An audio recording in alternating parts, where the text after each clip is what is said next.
Inflasi dan dampaknya pada pola konsumsi pangan di Indonesia, disusun oleh Karina Septia Asisawong, mata kuliah Aspek Sosial Pangan dan Gizi, dosen pengampu Bapak Dr. Insinyur Syahrial Syadik, ST Master Engineering MMMSI, Program Magister Kesehatan Masyarakat Fakultas Kedokteran dan Ilmu Kesehatan Universitas Lambung Mangkurat tahun 2025. Inflasi pangan, ancaman senyap terhadap konsumsi dan gizi. Inflasi terutama pada sektor pangan memiliki dampak signifikan terhadap konsumsi pangan masyarakat. Kenaikan harga secara umum mengurangi daya beli real, memaksa rumah tangga khususnya kelompok berpenghasilan rendah untuk mengubah pola dan konsumsi pangan mereka. Penurunan daya beli real dengan jumlah uang yang sama, masyarakat hanya bisa membeli barang yang lebih sedikit. Inflasi pangan sangat memukul kelompok berpenghasilan rendah karena sebagian besar pengeluaran mereka dialokasikan untuk kebutuhan pokok ini. Komoditas pangan rentan, harga komoditas pokok seperti beras, cabai, minyak goreng, daging, dan bawang seringkali fluktuatif dan menjadi penyumbang utama inflasi. Kenaikan harga ini secara langsung mengancam ketahanan pangan dan kesejahteraan rumah tangga. Perubahan pola konsumsi akibat inflasi ada 3. Ketika inflasi pangan tinggi, rumah tangga melakukan penyesuaian drastis untuk menyeimbangkan anggaran yang seringkali berdampak negatif pada kualitas hidup dan gizi. Yang pertama, pengurangan jumlah konsumsi. Masyarakat terpaksa mengurangi kuantitas atau frekuensi pembelian bahan pangan untuk menghemat pengeluaran. Kemudian substitusi makanan, terjadi pergeseran dari pangan mahal ke alternatif yang lebih murah. Contohnya mengganti protein hewani, daging sapi atau ayam dengan protein nabati, tempe, tahu, atau mengurangi frekuensi konsumsi protein hewani. Pengurangan kualitas gizi, fokus pada makanan yang mengenyangkan seperti karbohidrat, daripada makanan bergizi seimbang, protein, vitamin. Hal ini beresiko menyebabkan defisiensi gizi terutama pada anak-anak.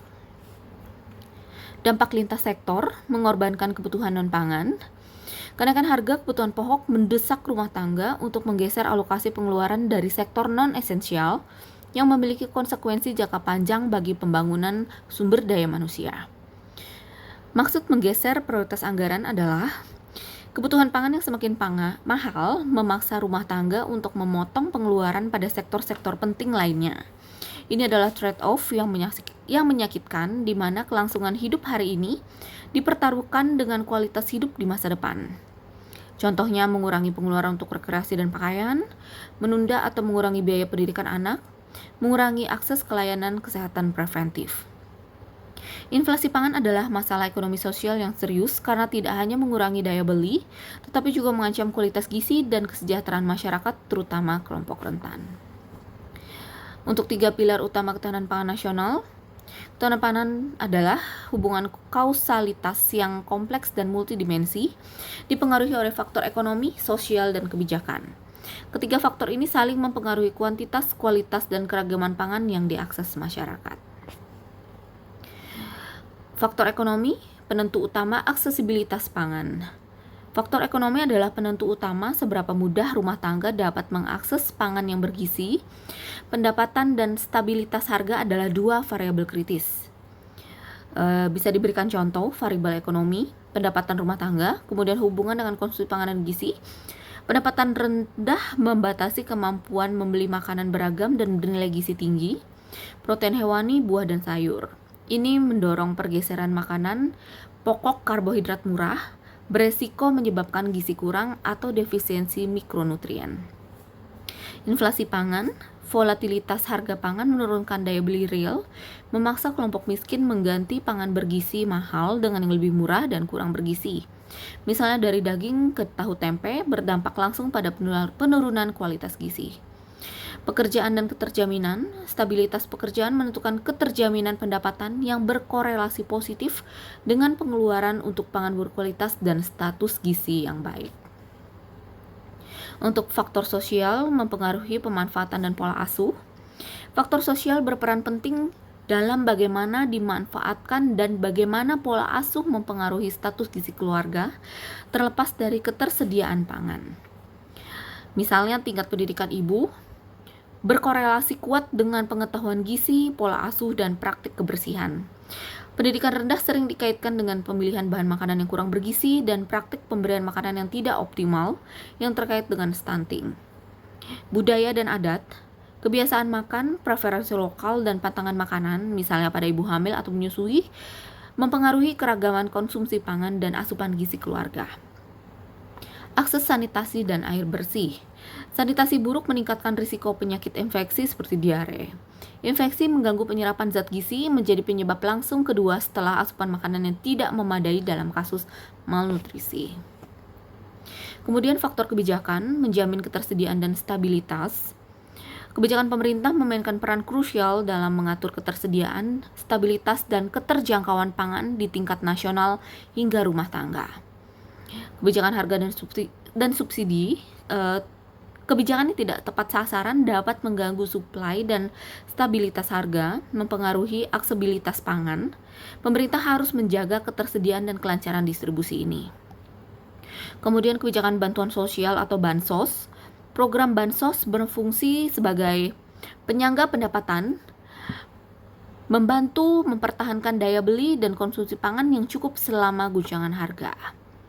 Kemudian kebijakan pertanian dan distribusi, fokus pada peningkatan produksi pangan lokal dan perbaikan rantai distribusi. Infrastruktur logistik sangat penting untuk menjamin ketersediaan yang merata dan stabil di seluruh wilayah. Selanjutnya, analisis dampak negatif pada ketahanan pangan. Faktor ekonomi, sosial, dan kebijakan yang tidak optimal menciptakan siklus negatif yang mengancam ketahanan pangan nasional di 3 aspek utama. Yang pertama, ketersediaan atau supply. Kebijakan yang tidak mendukung dan infrastruktur yang buruk mengakibatkan fluktuasi produksi domestik, meningkatkan ketergantungan impor dan ketidakstabilan pasokan. Kemudian aksesibilitas atau daya beli. Inflasi pangan dan pendapatan rendah secara drastis menurunkan daya beli, membuat pangan tidak terjangkau bagi kelompok rentan, meskipun pasokan nasional mungkin cukup. Kemudian pemanfaatan gizi dan kesehatan. Rendahnya pendidikan ibu dan sanitasi yang buruk menyebabkan malnutrisi kronis atau stunting pada anak. Dampak utama, munculnya ancaman stunting sebagai masalah gizi nasional yang menghambat pembentukan sumber daya manusia berkualitas, merugikan pertumbuhan ekonomi jangka panjang. Solusi strategis adalah pendekatan holistik untuk ketahanan pangan. Diperlukan strategi terintegrasi dan lintas sektor untuk mengatasi dampak multidimensi dari masalah ekonomi, sosial, dan kebijakan terhadap gizi dan ketahanan pangan. Yang pertama, pengendalian ekonomi dan akses pangan. Terdiri dari stabilitas harga pangan, kemudian memperkuat bansos tepat sasaran. Kemudian peningkatan produksi dan ketersediaan, contohnya diversifikasi produksi pangan selain beras. Kemudian pembangunan infrastruktur pangan merupakan irigasi atau gudang untuk mengurangi food loss dan menekan biaya distribusi. Dan yang terakhir adalah perbaikan sosial dan pemasaran gizi, intervensi gizi spesifik dan sensitif, kemudian menggalakkan literasi pangan dan gizi seimbang melalui posyandu dan media massa. Sebagai kesimpulan, menuju ketahanan pangan yang berkelanjutan adalah ketahanan nasional memerlukan lebih dari sekedar kalori. Ia menuntut kestabilitasan ekonomi, dukungan sosial yang kuat, dan kebijakan yang terintegrasi untuk memastikan setiap individu memiliki akses terhadap pangan yang cukup, aman, dan bergizi. Harapan kita adalah pemerintah merespon dengan menjaga ketersediaan, kelancaran distribusi, operasi pasar, dan memberikan bantuan sosial berupa subsidi untuk menjaga keterjangkauan harga pangan bagi masyarakat. Tantangan ke depan, kita harus mengatasi masalah gizi ganda, yaitu obesitas dan kurang gizi, serta ancaman stunting. Ini membutuhkan komitmen jangka panjang untuk memperbaiki fondasi ekonomi, sosial, dan kebijakan masalah pangan di Indonesia. Sekian presentasi dari saya, ini daftar pusaka saya, semoga bermanfaat. Terima kasih.